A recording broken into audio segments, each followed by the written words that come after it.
Hello everybody, I am Pat and I am with Carlyle Clan Budgeting, and we are going to start talking about vocabulary words.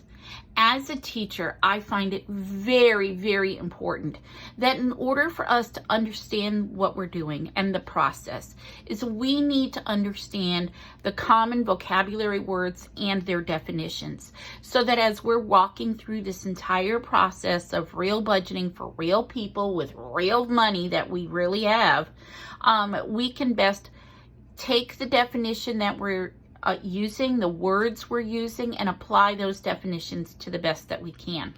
So with today's vocabulary word, we're going to start off by talking about the emergency fund. Now, when we say the word emergency fund, it actually just means what it says.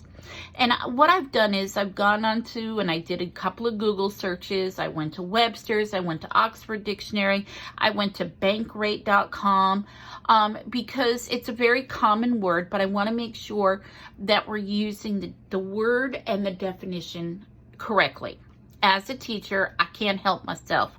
So let's just talk about what emergency fund definition is according to bankrate.com. An emergency fund is money in a bank account that's set aside for unplanned expenses, such as medical bills or automobile or home repairs.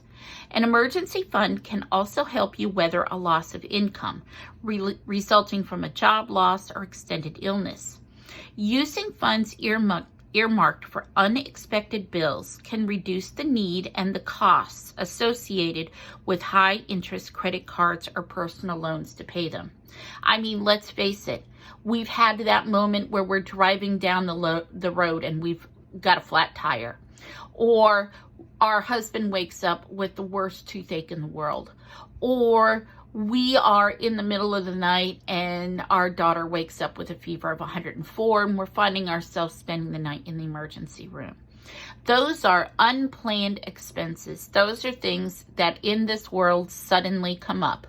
And there are a lot of suddenlies today. So what we want to do, what Dave Ramsey highly recommends is, and during step 1 of the 7 steps to financial freedom, the first thing he asks us to do is to start setting up this emergency fund. Now, for Dave Ramsey, his definition is very similar. His definition is, an emergency fund is simply money you've set aside for life's unexpected events.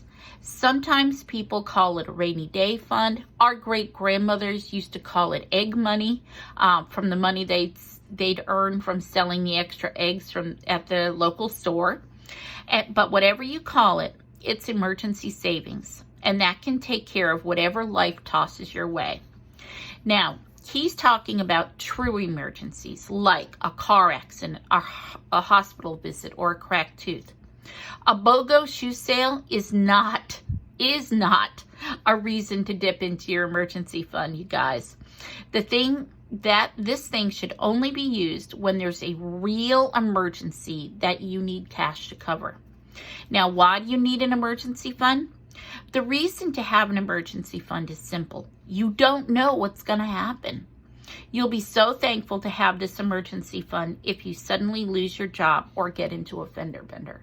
So during step 1 of the 7 steps to financial freedom, Dave Ramsey encourages us to start setting up this emergency fund. He encourages us to get our first envelope to be emergency fund. Keep paying our regular bills, but during the month when we find extra money, or if we get a bonus, or if we, set aside and tentatively budget $100 for food and we only spend $80, take that extra money and start saving it in your emergency fund.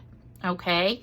Now, at Carlyle Clan Budgeting, we too have a definition and a vocabulary definition for an emergency fund. And our definition is peace of mind. Because, oh my gosh, what peace this emergency fund will give you as you're driving to the emergency room. You're not driving to the emergency figuring out, do I have to pay the rent this month? if I don't do our car payment, how many days can I go? When is my electric bill really due? How many days can I put off paying that? Because I have to take my daughter and pay the copays. My tire's flat. If I don't go to work, I am not going to have money. So what don't I pay so I can get a new tire today? This little envelope with your emergency fund on it is such a huge peace of mind. And peace of mind is the best way to help us as we're working on our budgeting skills, as we're working on our saving skills, as we're working on making sure that payments are getting made every month and doing what we need to do to get there. So I encourage you, start this envelope soon if you haven't started it. Start working on putting the money into this emergency fund. You may have other bills that also have to be paid and pay them, but this is one of our first savings that we're going to set up and what we're going to start plugging in. Now, for some of us, it might take 4 months to save this emergency fund because life keeps throwing us curveballs. And quite honestly, if gas prices keep going up as much as they are, that's the biggest curveball some of us have right now.